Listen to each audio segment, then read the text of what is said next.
How to insert one column left. Hello guys, if you want do this option, first step, go to your application Google Workspace Sheets and click this document and go to your text and click this option here and scroll down, and here you can find option, so click left,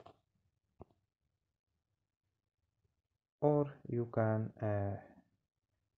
click here and you can click right, or you can add image, so you can add image in cell or image over cells, and you can add here link and comment,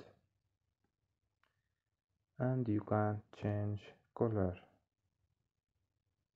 Here you can enter a text or formula. So don't forget like and subscribe. Bye.